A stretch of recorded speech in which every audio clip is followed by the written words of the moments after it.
لله رب العالمين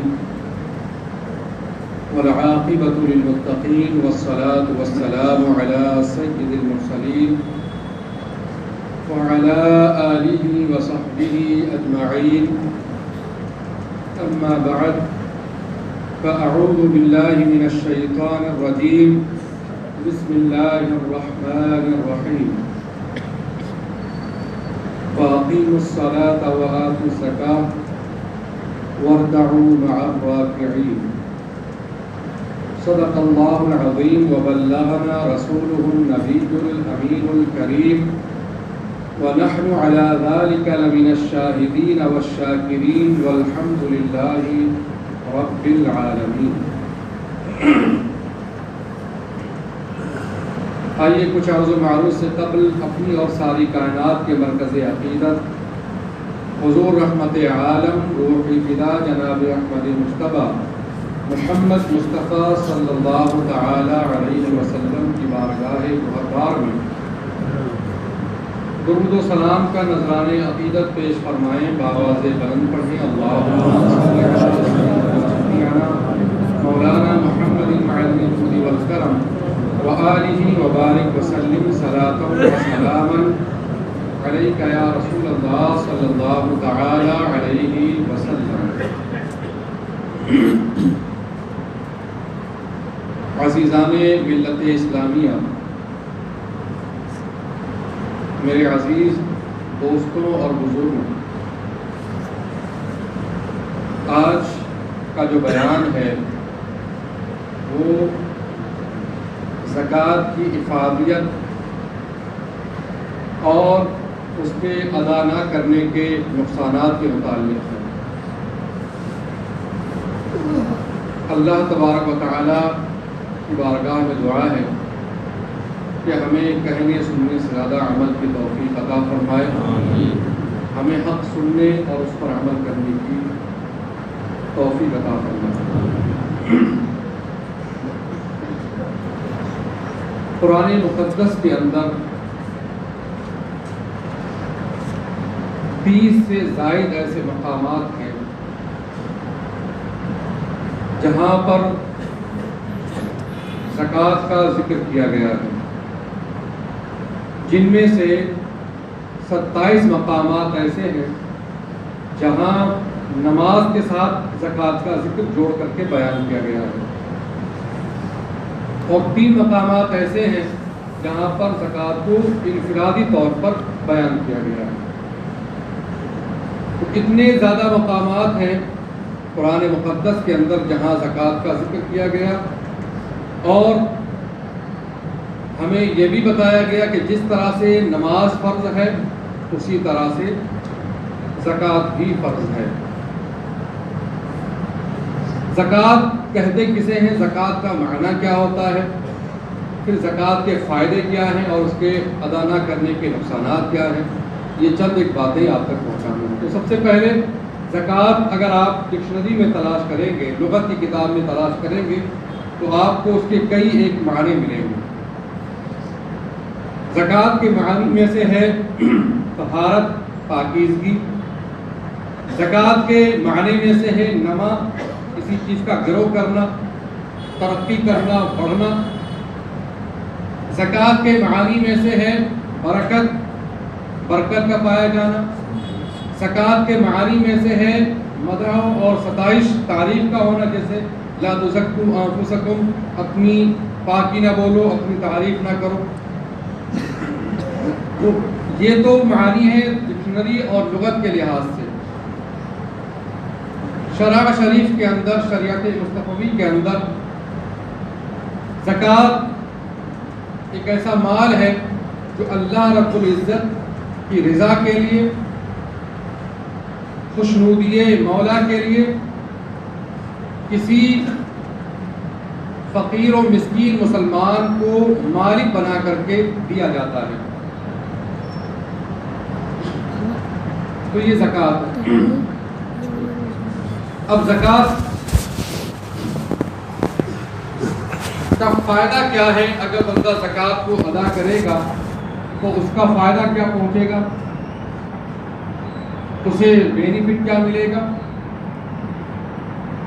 تو سب سے بڑا بینیفٹ اور سب سے بڑا فائدہ اس کا یہ ہے کہ اللہ تبارک و تعالیٰ کی خوشنودی، اس کے حبیب صلی اللہ تعالیٰ علیہ وسلم کی رضا حاصل ہوگی، اور اس میں بندے کی بندگی بھی ظاہر ہوگی، اطاعت خدا اور رسول بھی ہوگی۔ یہ تو ایک الگ مسئلہ ہوا۔ اس کے علاوہ جو اس کا مال ہے وہ پاک اور صاف ہو جائے گا۔ مال کے پاک اور صاف ہونے کے ساتھ ساتھ اللہ تبارک و تعالیٰ اس کی جگہ پر اور لے آئے گا، نیا عطا فرمائے گا، اور کتنا عطا فرمائے گا؟ وہ تقریباً 700 گنا سے زیادہ بھی ہو سکتا ہے، اور جتنا اللہ رب العزت دینا چاہے۔ چنانچہ اللہ تبارک و تعالیٰ اپنے محبوب سے قرآن مقدس میں ارشاد فرماتا ہے، خذ من اموالہم صدقۃ تطہرہم وتزکیہم، اے محبوب ان کے مالوں سے، ان کے مال سے صدقہ لیجئے اور ان کے مالوں کو پاک اور صاف کر دیجئے، پاک بھی کر دیجئے، تطہرہم وتزکیہم، اور بڑھوتری والا کر دیجئے، اضافے والا کر دیجئے، برکت والا کر دیجئے۔ تو ایک یہ فائدہ یہ ہوا کہ جب آپ اپنے مال کی زکوٰۃ نکالیں گے تو آپ کا مال صاف اور ستھرا ہو جائے گا، آپ حرام کھانے والے نہیں کہلائیں گے۔ ورنہ بہت سارے لوگ وہ ہیں جو لاشعوری پر، نادانی کی بنیاد پر، مسائل سے ناواقفت کی بنیاد پر خود اپنے مال کی زکوٰۃ کھا رہے ہوتے ہیں۔ وہ کیوں کر کہ جو ان پر زکوٰۃ بنتی ہے اتنی ادا نہیں کرتے، تھوڑا موڑا دے دیا اور اسی میں خوش ہو گئے، حالانکہ ابھی بھی وہ چیز باقی ہے ان کے مال کے اندر، تو وہ ان کے مال کو خراب کر رہی ہے، خراب کرتی رہے گی، اور ساتھ ساتھ وہ حرام مال بھی کہلائے گا، حرام مال کھانے والے کہلائیں گے، زکوٰۃ کھانے والے کہلائیں گے۔ ہم دوسروں کو کہہ دیتے ہیں کہ فلاں انسان زکوٰۃ کھاتا ہے، لیکن ہم خود اپنی زکوٰۃ کھا رہے ہوتے، اس کا ہمیں گمان بھی نہیں ہوتا، اور تباہیاں آتی ہیں، مال تلف ہو جاتا ہے، چوریاں ہو جاتی ہیں، ڈکیتیاں پڑ جاتی ہیں، بیماریوں میں چلا جاتا ہے، مقدموں میں چلا جاتا ہے۔ تو سب سے بڑا بینیفٹ تو یہ ہوتا ہے کہ مال پاک اور صاف ہو جاتا ہے، جیسا کہ اللہ تبارک و تعالیٰ نے اپنے محبوب کو حکم دیتے ہوئے فرمایا، خذ من اموالہم صدقۃ تطہرہم وتزکیہم، اے محبوب ان کے مالوں سے زکوٰۃ لیجئے، صدقہ لیجئے، اور ان کے مالوں کو پاک اور صاف کر دیجئے اور بابرکت کر دیجئے۔ اب جب مال بابرکت ہو گیا، جب مال پاک اور صاف ہو گیا، تو اللہ تبارک و تعالیٰ اس کی جگہ پر تازہ مال آپ کو عطا فرماتا ہے۔ آپ نے کنویں تو دیکھا ہوگا، کنویں کے اندر جب تک آپ پانی نہ نکالو، اگر آپ پانی نہیں نکالو گے تو اتنا کا اتنا ہی رہے گا، نیا پانی نہیں آئے گا۔ ایسا نہیں ہوگا کہ پانی ابل کر کے باہر نکلنے لگے، وہ اتنا ہی رہے گا جتنا ہے۔ لیکن جیسے جیسے نکالو گے تو جو سوتے ہوتے ہیں اندر، ان کے ذریعے سے پانی تازہ آتا رہتا ہے، اچھا پانی آتا رہتا ہے، اور اگر آپ نہیں نکالو گے تو کوئی پانی جب اکٹھا رہے گا اور گندلا بھی ہو جائے گا، ہے نا۔ تو اللہ تبارک و تعالیٰ اسی طرح سے قرآن کے اندر ارشاد فرماتا ہے، وَمَا أَنفَقْتُم مِّن شَيْءٍ فَهُوَ يُخْلِفُهُ وَهُوَ خَيْرُ الرَّازِقِينَ۔ اللہ ارشاد فرماتا ہے کہ تم جو بھی چیز خرچ کرو گے، جو بھی خرچ کرو گے راہ خدا میں خرچ کرو گے، فَهُوَ يُخْلِفُهُ، وہ اس کی جگہ مزید لے آئے گا، اس کی جگہ پر خلیفہ لے آئے گا، یعنی اس کی جگہ پر لے آئے گا۔ تو جس طرح سے کنویں کے اندر پانی آپ نکالتے جائیں تازہ پانی آتا رہتا ہے، نکالتے جائیں تازہ پانی آتا رہتا ہے، اسی طرح سے جب آپ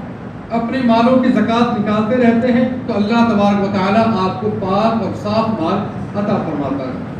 جس سے